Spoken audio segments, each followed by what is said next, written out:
Hello प्यारे बच्चों, सुप्रभात। तो आज मैं कक्षा 7 को हिंदी व्याकरण में पाठ 10 पढ़ाऊँगा। अवयव एवं उसके भेद। अव्यय एवं उसके भेद। अव्यय क्या होते हैं? अव्यय का अर्थ है जिसका व्यय न हो।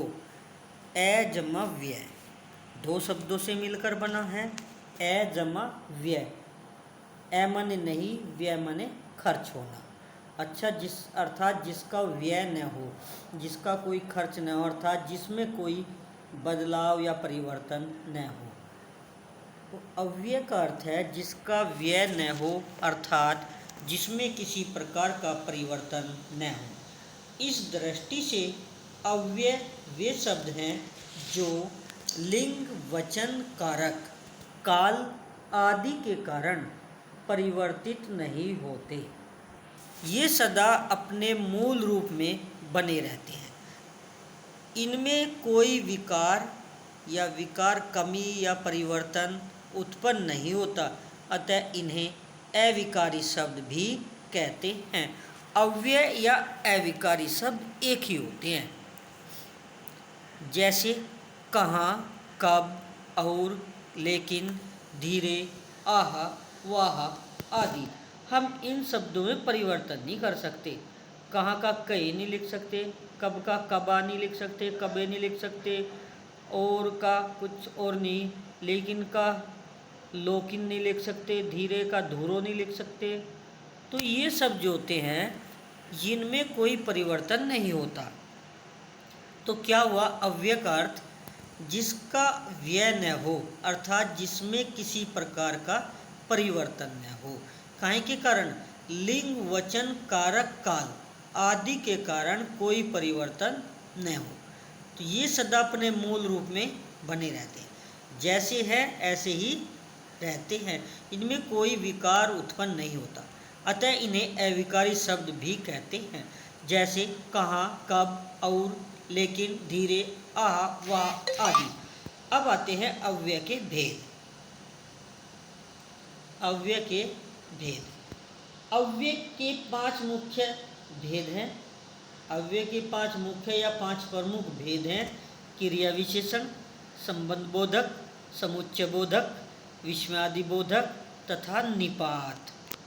अब चलते हैं क्रिया विशेषण। अब एक एक को विस्तार से पढ़ेंगे। सबसे पहला आता है क्रिया विशेषण। जो शब्द क्रिया की विशेषता बताते हैं उन्हें क्रिया विशेषण कहते हैं। जैसे आशीष तेज दौड़ता है। दौड़ता है क्रिया और तेज है इसकी विशेषता। तो आशीष तेज दौड़ता है। वह प्रतिदिन पढ़ती है। पढ़ती है क्रिया और प्रतिदिन है इसकी विशेषता। उसे अभिग्रह कार्य करना है। करना है क्रिया है और अभी है विशेषता। उपर्युक्त वाक्यों में तेज, प्रतिदिन तथा अभी क्रिया की विशेषता बता रहे हैं। इन्हें क्रिया विशेषण कहते हैं। अब क्रिया विशेषण के भेद। क्रिया विशेषण के 4 भेद होते हैं। स्थानवाचक क्रिया विशेषण, कालवाचक क्रिया विशेषण, रीतिवाचक क्रिया विशेषण तथा परिमाणवाचक क्रिया विशेषण। अब इनको भी विस्तार से पढ़ेंगे। पहला आता है स्थानवाचक क्रिया विशेषण।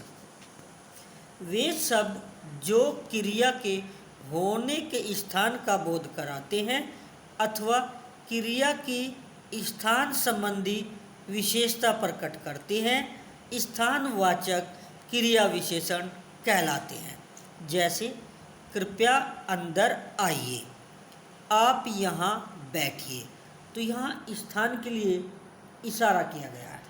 इन वाक्यों में अंदर तथा यहाँ शब्द क्रिया के होने के स्थान का बोध कराते हैं, अतः ये स्थानवाचक क्रिया विशेषण हैं। अंदर, वहाँ, कहाँ, इधर, उधर, दूर, पास, उस ओर, इस ओर, ऊपर आदि स्थानवाचक क्रिया विशेषण के अन्य उदाहरण हैं। अब आता है कालवाचक क्रिया विशेषण। काल यानी समय से संबंधित है। वे शब्द जो क्रिया के होने अथवा किए जाने के समय का बोध कराते हैं, कालवाचक क्रिया विशेषण कहलाते हैं। जैसे आज वर्षा हो रही है, वह तुरंत चली गई। तो इसमें क्या बताया, समय बताया है, आज, तुरंत। आज वर्षा हो रही है और वह तुरंत चली गई। इन वाक्यों में आज तथा तुरंत शब्दों से क्रिया के काल का बोध होता है, अतः ये कालवाचक क्रिया विशेषण हैं। अभी, कभी, प्रतिदिन, हमेशा, निरंतर, दिन भर आदि कालवाचक क्रिया विशेषण के अन्य उदाहरण हैं। अब आता है रीतिवाचक क्रिया विशेषण। वे शब्द, रीति का मतलब है ढंग या तरीका, रीति ढंग या तरीका। वे शब्द जो क्रिया के या काम के होने या करने के ढंग अथवा रीति का बोध कराते हैं, बोध यानी ज्ञान कराते हैं, रीतिवाचक क्रिया विशेषण कहलाते हैं। जैसे आशीष जल्दी जल्दी बोल रहा था, तो यहाँ क्रिया रीतिवाचक क्रिया विशेषण हुआ जल्दी जल्दी। घोड़ा तेज दौड़ रहा था, तो तेज क्या है, रीतिवाचक क्रिया विशेषण। इन वाक्यों में जल्दी जल्दी तथा तेज शब्दों से क्रिया के होने के ढंग का बोध होता है, अतः ये रीतिवाचक क्रिया विशेषण कहलाते हैं या क्रिया विशेषण हैं। जैसे कैसे, ऐसे, वैसे, ज्यों, त्यों, ठीक, गलत, धीरे धीरे, प्यार से आदि रीतिवाचक क्रिया विशेषण के उदाहरण हैं। अब आता है परिमाणवाचक क्रिया विशेषण। परिमाण यानी नाप तोल से संबंधित है, थोड़ा कम ज़्यादा। परिमाणवाचक क्रिया विशेषण वे शब्द जो क्रिया के परिमाण या मात्रा को व्यक्त करते हैं, परिमाणवाचक क्रिया विशेषण कहलाते हैं। जैसे अधिक खाना हानिकारक है, तो अधिक क्या है, यहाँ परिमाणवाचक क्रिया विशेषण। आशा कम बोलती है, कम। तुम बहुत शोर मचाते हो, थोड़ा थोड़ा कार्य कीजिए। इन वाक्यों में अधिक, कम, बहुत तथा थोड़ा थोड़ा शब्द क्रिया के परिमाण का बोध कराते हैं, अतः ये परिमाणवाचक क्रिया विशेषण हैं। जरा, कुछ, कितना, पर्याप्त, बिल्कुल आदि परिमाणवाचक क्रिया विशेषण के अन्य उदाहरण हैं। क्या हैं? जरा, कुछ, कितना, पर्याप्त, बिल्कुल। नोट: कुछ शब्दों का प्रयोग विशेषण तथा क्रिया विशेषण दोनों की भांति किया जाता है। कुछ शब्दों का जो प्रयोग है वो विशेषण तथा क्रिया विशेषण दोनों की भांति किया जाता है। जब ये सब संज्ञा अथवा सर्वनाम की विशेषता प्रकट करते हैं तो विशेषण, जब ये सब संज्ञा अथवा सर्वनाम की विशेषता प्रकट करते हैं तो क्या होते हैं? विशेषण। तथा जब क्रिया की विशेषता प्रकट करते हैं तो क्रिया विशेषण होते हैं। जैसे मैं आज बहुत दौड़ा, क्रिया विशेषण। दौड़ा क्रिया है और बहुत उसकी विशेषता बताई तो क्रिया विशेषण हुआ। उसने आज बहुत आम खाए, विशेषण बहुत। वह बहुत तेज चलता है, क्रिया विशेषण। इस तलवार की धार तेज है, तो ये विशेषण। अब आता है संबंध बोधक।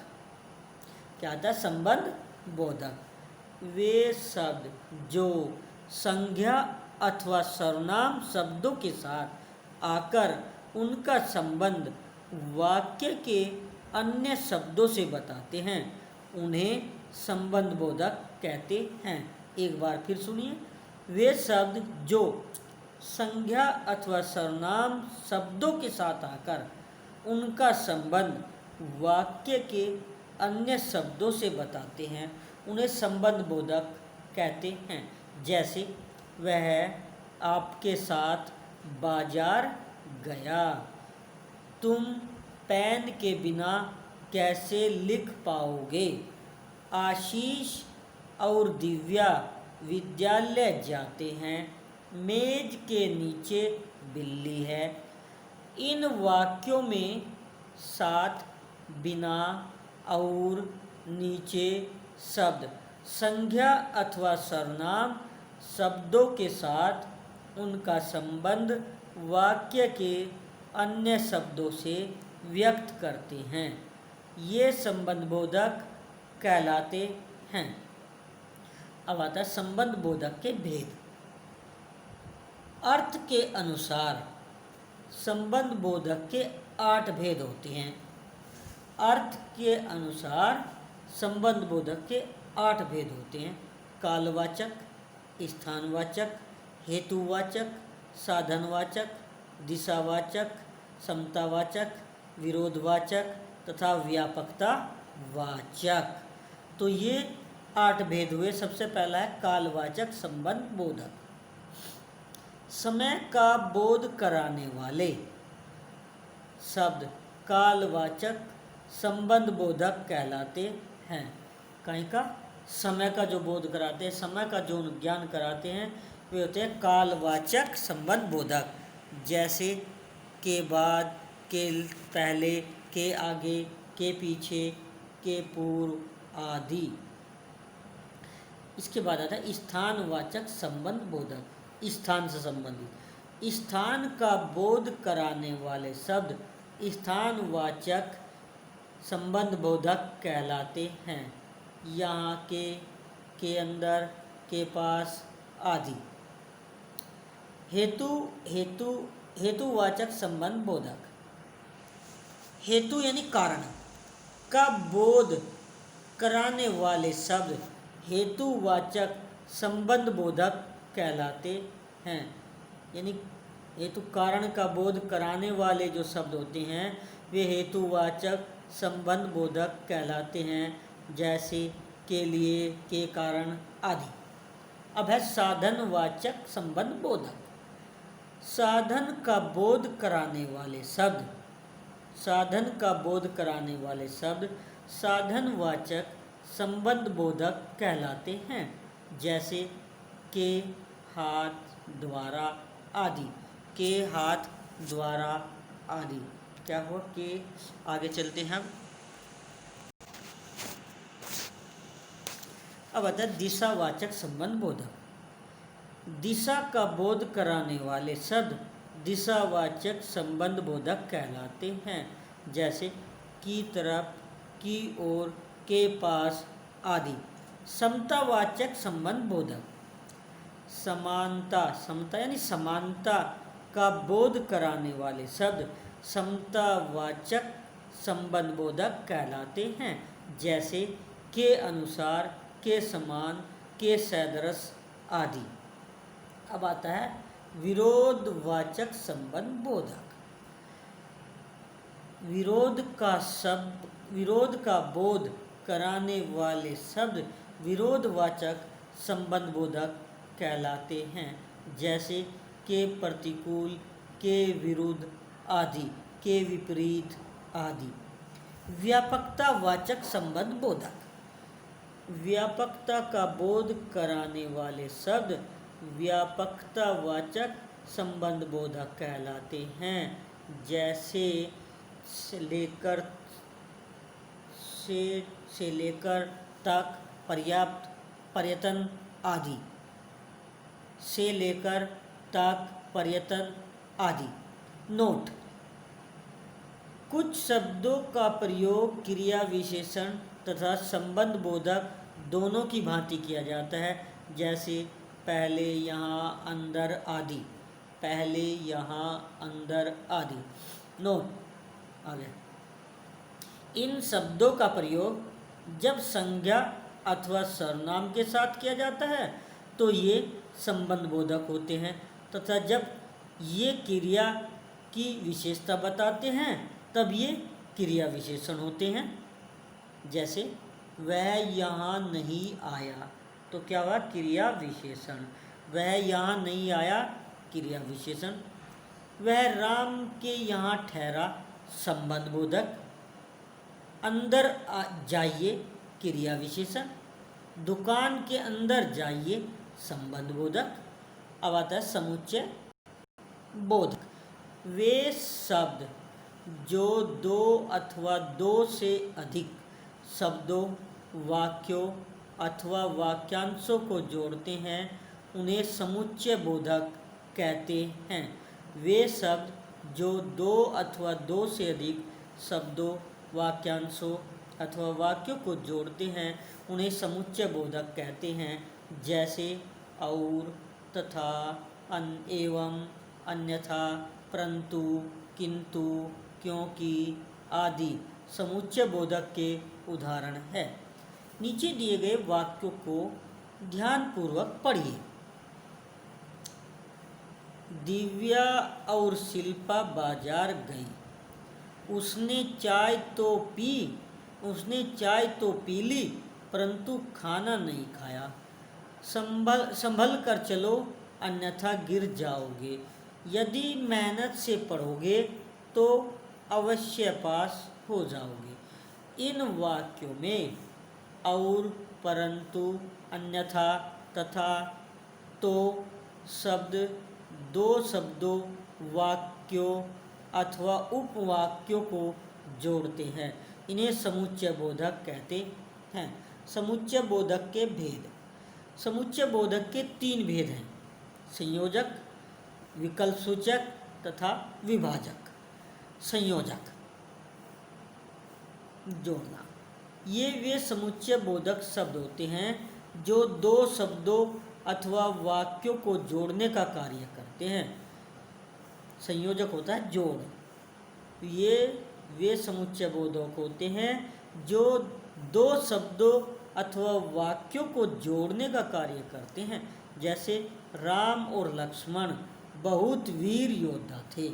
और ने जोड़ दिया इसको, तो और हुआ इसका संयोजक। हमें अपनी सभ्यता व संस्कृति पर बहुत गर्व है, तो वह ने आकर इन्हें दोनों वाक्यों को जोड़ दिया। इन वाक्यों में और तथा वह संयोजक है। अब आता है विकल्प सूचक। ये वे समुच्चय बोधक होते हैं जो विकल्प का बोध कराते हैं। जैसे तुम बैठो अथवा चले जाओ। तुम बैठो अथवा चले जाओ। आप चाय पिएंगे अथवा ठंडा। तुम पढ़ोगे या मैं पढ़ूं। इन वाक्यों में अथवा, एवं या शब्द विकल्प सूचक हैं, क्योंकि ये दो विकल्पों में से एक को ग्रहण करते हैं व दूसरे को छोड़ते हैं। तो प्यारे बच्चों, ये पाठ आधा पढ़ा दिया गया, आधा भी बाकी है। आप यहीं तक इसको पढ़ें, समझें। बहुत अच्छा पाठ है, आगे भी काम आने वाला पाठ है ये। तो आप इसको बड़ी सावधानी से अच्छी प्रकार से पढ़ दें, याद करें, और इसके बाद इससे आगे का पाठ पढ़ेंगे। तब तक के लिए बच्चों धन्यवाद।